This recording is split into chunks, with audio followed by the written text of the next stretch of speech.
The day I'm going to talk about that Sunderland finally have a new head coach after 120 odd days of it now. It's Regis Le Bris from who was signed a 3 year contract. So I'm not going to read the statement as it's very long and yet. So what are my thoughts on it?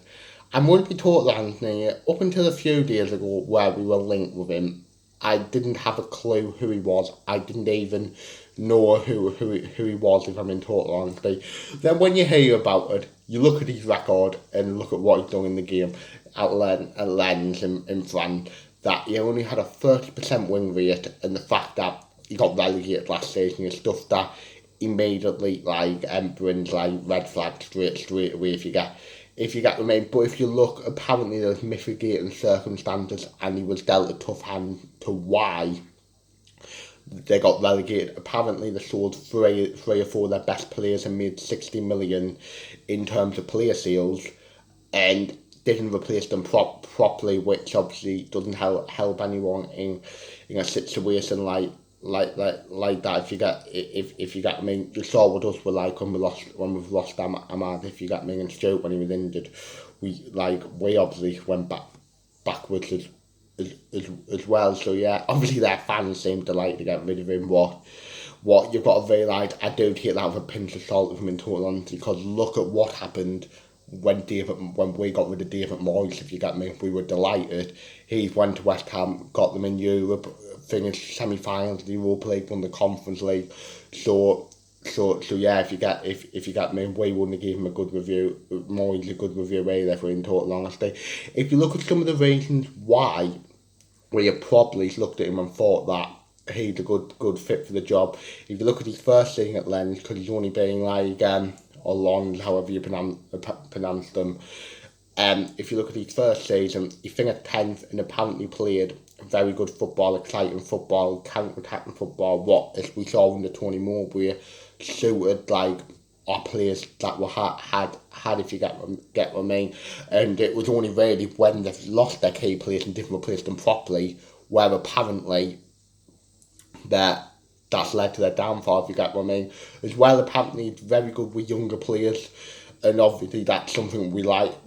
Obviously, I mean that sounds wrong, but that's something we like pretty much, and that we have a passion for, or the owners have a passion for developing younger players and working with younger players. Look at our squad. I know we signed 34-year-old Simon Moore yesterday, but our squad had pretty much youth players, something that apparently is really good, and you don't work. And regardless of what we think of what happened last season, you don't work at that long as a coach in a French league if you're in the good coach. So yeah, overall I'm going to be totally honest. Am I excited? Am I happy about it? Not really. If you get me an evening appointment that will get me out of my seat, if you like, and be like, oh, what an appointment and whatever like that.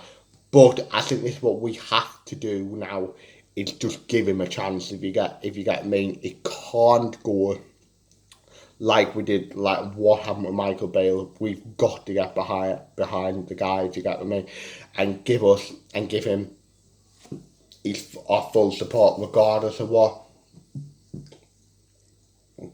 we think. The appointment, if you get me, apparently he's bringing some new staff with him, according to Fabrizio Romano, obviously the famous football transfer journalist, whatever you call him. I think that is the correct thing to do, is regardless of what we think of Michael Bale, it was wrong for him to come in without his own staff, if you get me, and hopefully that will give him the support and guidance what he needs, and it gives him the best chance to succeed, in my opinion, allowing him to bring some of your own staffing, if you get me, because that's what made them tick, and that's a big reason why obviously coaches bring their backroom staff, because that should obviously be interesting to see what happened with Dodson Proctor now, if that does happen. And as well, as long as it's taken, and I think it has been a joke of a we're round it, if you get me, 120, I think it was 124 days with the 20 was today. At least now we can move on and like I said, just get behind them. I'm happy that that was appointed him before pre-season, so he had a whole pre-season to work with the players and be able to put across his point, his style of play, ready for that and ready for that first game on August the 10th. So yeah, overall, like I said, I'm not necessarily. It doesn't get me excited. I'm not buzzing about it, but I'm willing to give him a chance and let's see how it goes. So that's just my thoughts on it. Leave your thoughts. Do you agree with me that we need to give him a chance? Are you happy with the appointment or yeah, and just share any thoughts you've got in the comments. So yeah, that's the end of the video. Hopefully you've enjoyed it. Like, subscribe, view, comment, and see ya.